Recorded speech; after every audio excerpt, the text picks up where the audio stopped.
Hey man, welcome back to Man Time. Today's episode, we have got a new chainsaw on the channel, and I can't tell what it is. It has a tag, but that tag is unreadable. So, I saw this on Marketplace, had the divorced airbox here, which kind of tells you it's a pro saw. It definitely, has the makings of a pro saw. Magnesium split cases, looks like a pretty good saw. Let's get in on the bench, take a good hard look at it, try to figure out what it is, and then see what we want to do with it. Maybe we can get it running. Welcome to Man Time.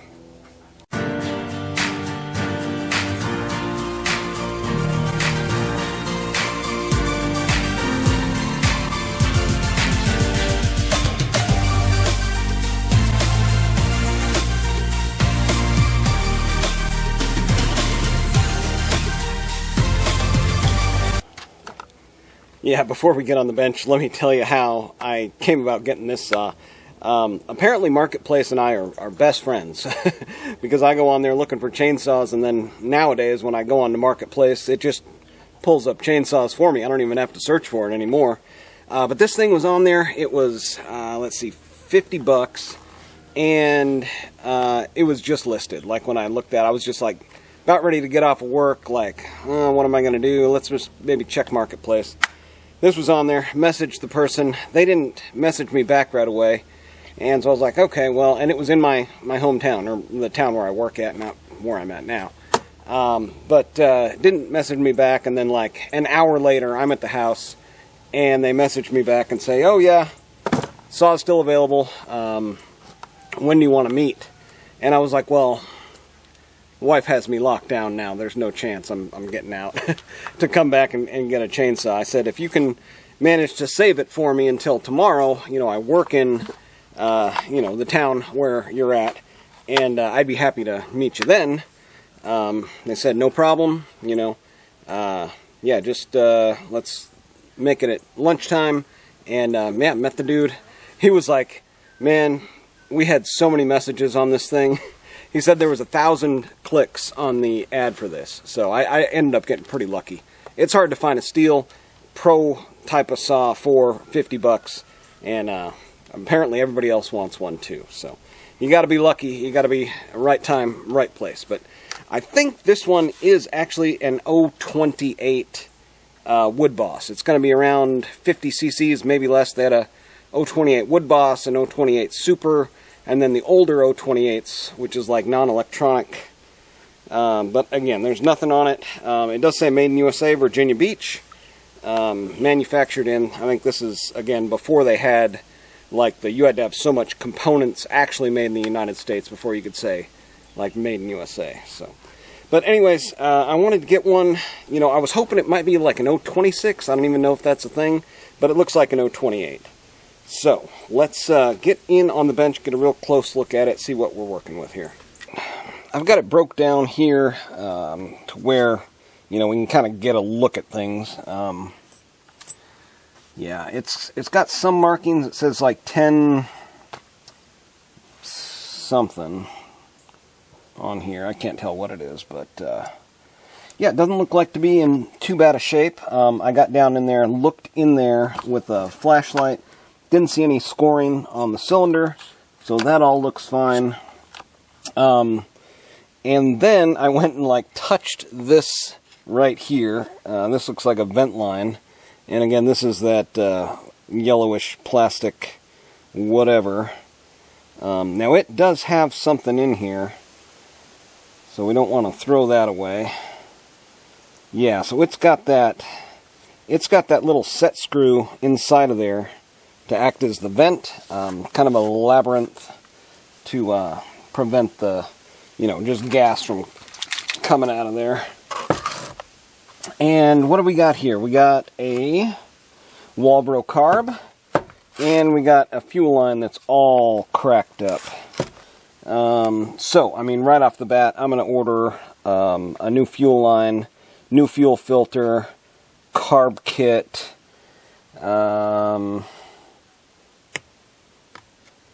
that gets me gas. Let's check for spark.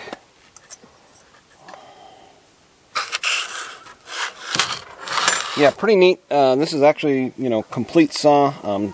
Got some mismatched hardware and stuff, but this actually looks like the correct bolt that goes into the side of the jug there, which kind of retains the deal there. And then this is actually a little bit more serviceable than, say, the 036, the 461, because you can actually get the spark plug out with a normal, stubby scrunch. Pretty nice. Let's see where we're at here. Get it up into run. You guys see this spark plug right here? Let me zoom you in a little bit here.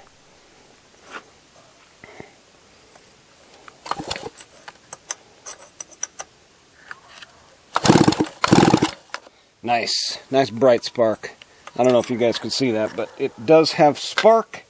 So at this point, we should just need fuel, and we'll be good to go. Let's get this carburetor off of there and take a look on the inside and see where we're stacking up. I don't have any parts for this yet, so we'll just kind of get as far as we can without without having any additional parts. Yeah, super easy on this one. Hold the trigger down, hold the actual throttle back, and then that just slips off of there. What else do we got? What is that? Where's our impulse? Okay, impulse is right here. Let's see if we can get this guy out of here. Move some wires out of the way. Right, impulse freed up right away. Where are we stuck? We're stuck on our fuel line. That's going to be junk anyway. Yeah, it broke off like... yeah, it's completely gone. Like inside... Let me show you here if you can't see. Yeah, I pulled it back and it's like, it's sealed. It's a sealed unit now. Look at there. I'm assuming that's supposed to have a hole, like in the center of it. How does it not have a hole in it? Wow. Oh my goodness. Yeah, it's so rock hard. It's falling apart like in my hands. That's awesome. So, there you go. You ever wonder why somebody's willing to sell these saws cheap? They know that they've been sat for a long time. Okay, at this point right now, I can take a look at the piston on the intake side.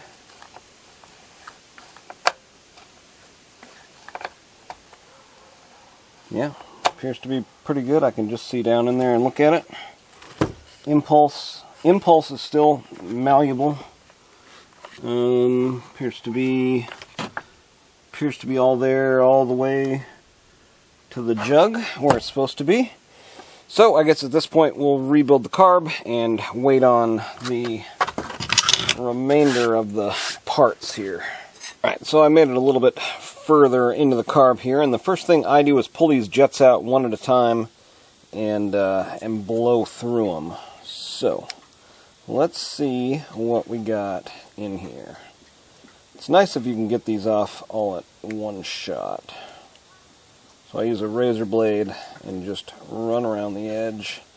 It does look like this one calls out for a K10 WAT, and I had this one actually left over from that little poolin'. Oh, but this is actually nice and pliable. It's got trash in here, and that's what the fuel looked like. I've already dumped out the fuel. It had a mixture of water and sludge in there. Looks like the jet isn't even coming open. Right, what we're looking for is that jet to be popping up, and it's like barely opening. It looks like it's set right, but there's so much junk in there.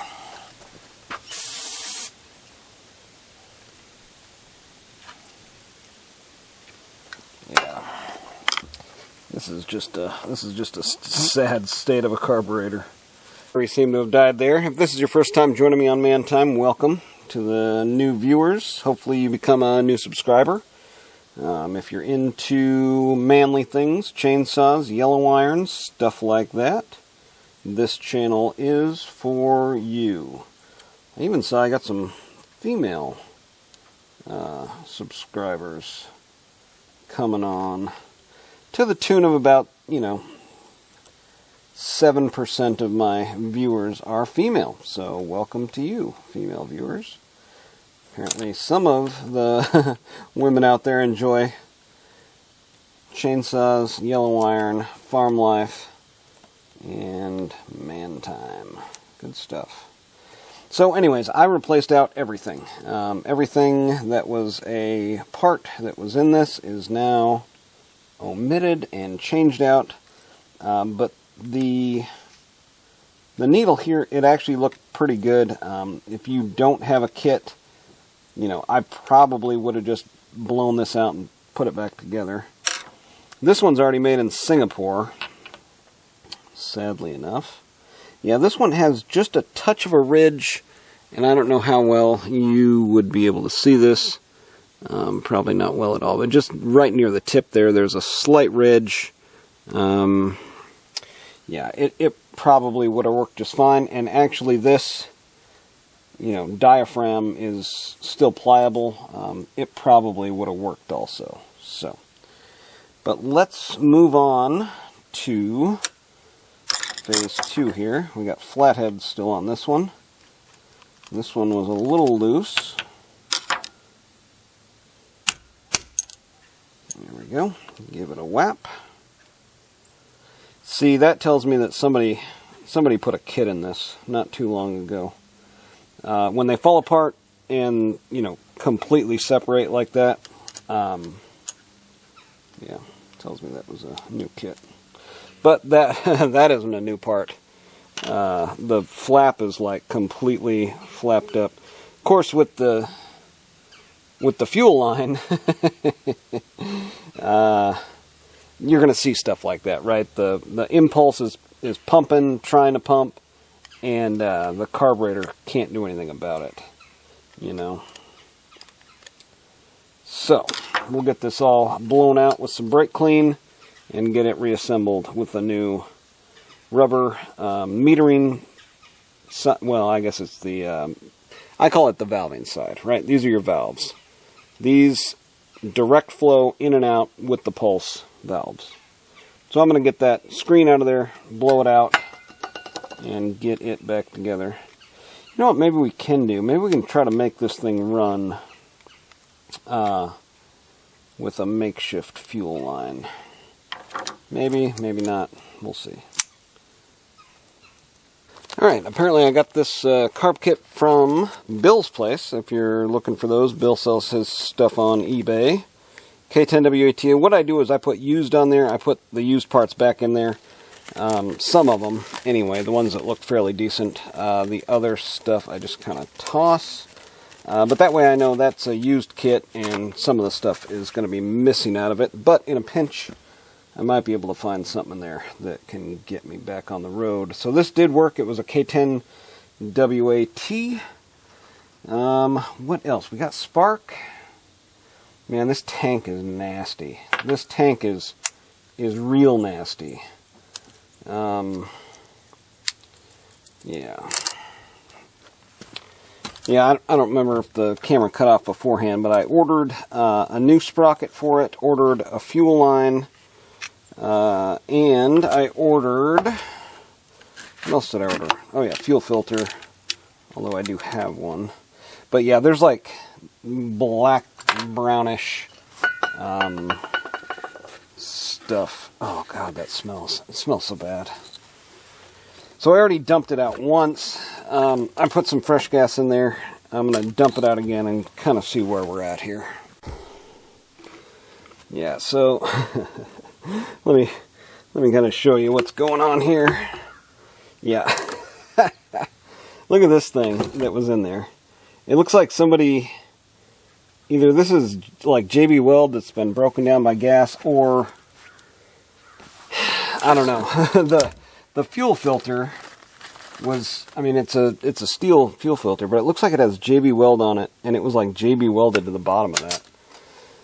Oh man, it's not good in there. All right, so what I'm going to try is a paper towel, and just like pushing it around in there. See if we can get some of this stuff out. Yeah, I went ahead and did a first cleaning with a paper towel and gasoline blowing it out in there. It's still not looking great. But what I want to try with this one is see if we can boat tank it. You see all these car revivals, and I mean, they're completely fictional. Like, you can get it home, but it's not a daily driver. I mean, I like my saws to be, you know, daily drivers. So that fuel line, when it comes in, you know, I'm going to take out whatever I put in here. Man, we are not there yet.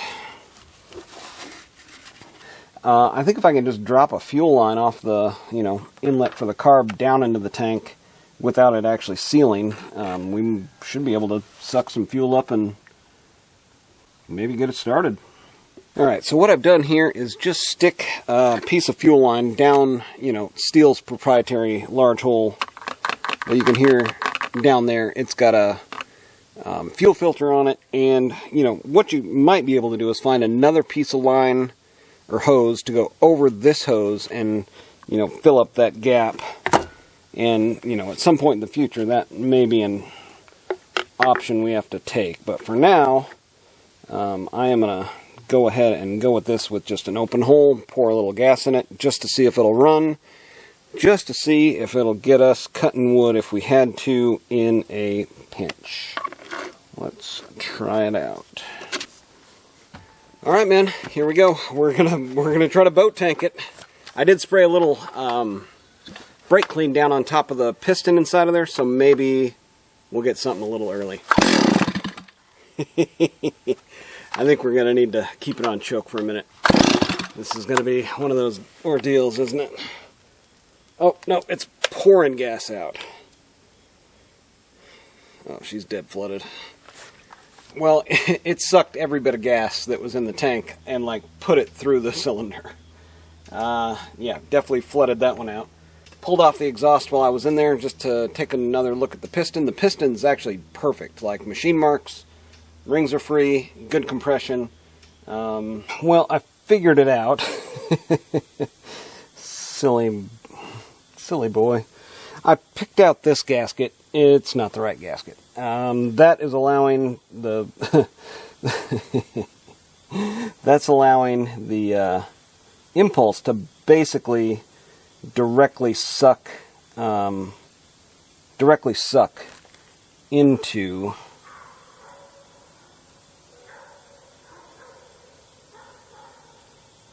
I think this is what I'm going to need right here.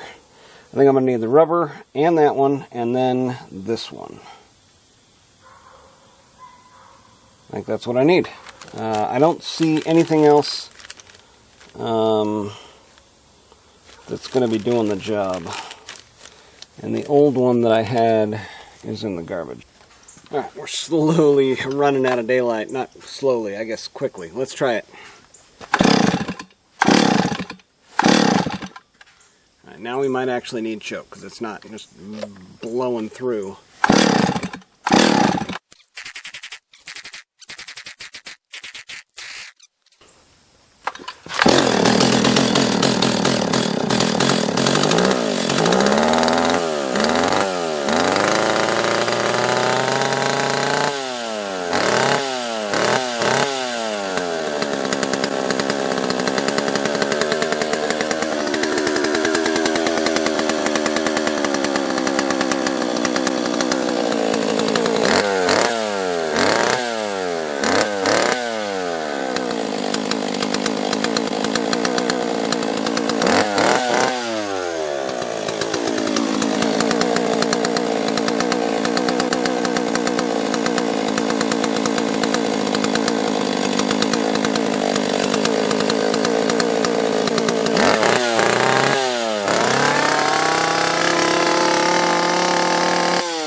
Well, I've got this that I've been working on. I'm still waiting on a fuel line for it.